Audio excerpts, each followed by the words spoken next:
All right, let's jump right into it. If you're still relying on traditional outbound sales tactics in the energy sector today, well, the data is pretty clear.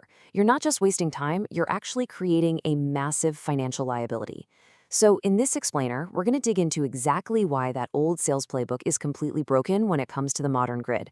And more importantly, we'll map out what the new blueprint looks like for strategic pipeline development. So check out this number from Gartner, 61%. 61% of B2B energy buyers are now totally bypassing traditional cold discovery. Instead, they're doing their own independent, data-driven research. And honestly, it makes sense when you think about who these buyers actually are, right? We're talking about highly technical engineers, operations directors, compliance officers. Thanks to the consumerization of B2B buying, they absolutely do not want to sit through a pitch from a 22-year-old SDR reading a script asking, what keeps you up at night? They only want to connect after they've done their own rigorous evaluations. They're literally out there studying white papers, digging into KPI documentation, and pulling peer benchmarks way before a sales rep ever dials their number. To really wrap our heads around this paradigm shift, we're going to logically walk through 5 key areas today. First, the death of cold calling. Second, the 9-to-1 valuation trap. Third, the new technical facilitation. Fourth, timing the grid cycle. And finally, building the new engine. Let's kick things off with Section 1, the death of cold calling. Here is the hard truth. In an environment that's practically governed by massive CapEx planning and strict NERC/CIP compliance, which, as we know, is the absolute gold standard for protecting North American critical infrastructure, the stakes are just astronomically high. Buyers literally cannot afford to entertain random pitches. Because the security and compliance requirements are so rigid, operations directors already have their requirements locked in and their vendors shortlisted long before an SDR ever reaches them. Cold calls are now seen as low-value interruptions. Discovery is happening asynchronously now. So by the time a traditional rep finally gets a decision maker on the phone to ask some basic qualification questions, that buyer is already 3 steps ahead. It just makes the traditional cold call a nuisance. And that friction brings us directly to Section 2. The 9-to-1 valuation trap. This perfectly illustrates what researchers are calling the 9-to-1 valuation trap. And we need to break this down because this is no longer just a sales problem, it is a full-blown boardroom crisis. Under the legacy Outbound model, you've got this bloated sales force trying to force engagement completely outside of a utility's natural procurement cycle. It's a spray and pray approach, and it literally inflates your customer acquisition cost, your CAC, to 9 times the digital benchmark of the modern SDR Playbook. You are paying a massive team to make thousands of calls that just get ignored. That kind of inefficiency creates an unsustainable burn rate that can eat away at your EBITDA by 12 to 15%. But the real kicker here is the WACC signal, the weighted average cost of capital. When institutional investors look at your business, they see that inefficient sales engine as a massive operational risk. So when you go to refinance your own infrastructure or raise capital, that perceived risk spikes your interest rates. The modern playbook, on the flip side, slashes your CAC, protects your margins, and signals total operational excellence to investors.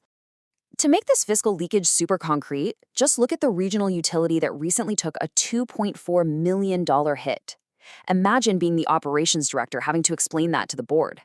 Basically, they were forced into reactive spot market purchases at absolute peak prices simply because their legacy procurement process completely missed the window for early pipeline development on some grid balancing software. If they had a proactive, modern pipeline in place, a vendor could have helped them identify technical benchmarks 18 months earlier. They could have seamlessly baked those costs right into their annual CapEx budget. Instead, they missed out on proactive discovery and a multi-million-dollar penalty. Ouch. So, how do we actually fix this? That leads us straight into Section 3, the new technical facilitation. What I found incredibly fascinating in the research is this core concept of information gain. See, the modern SDR's job isn't to ask generic qualification questions anymore.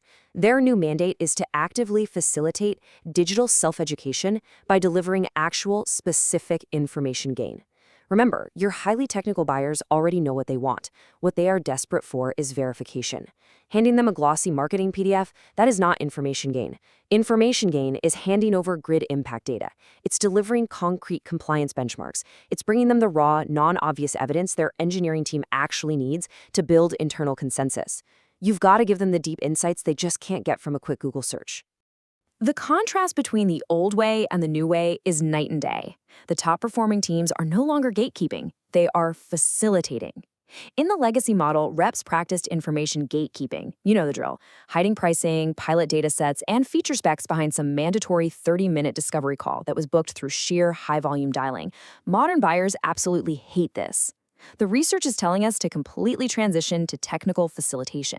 You want to immediately arm that utilities engineering team with the exact interoperability certifications, grid impact simulations, and peer use cases they need to push a project into the budgeted phase.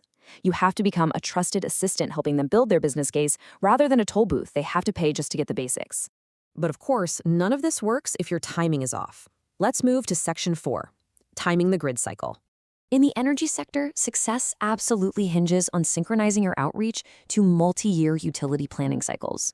You simply cannot accelerate a procurement window that is already closed. Just look at this timeline. First step, you have 18-month Public Integrated Resource Plans, or IRPs. These are massive public filings where utilities map out their energy mix.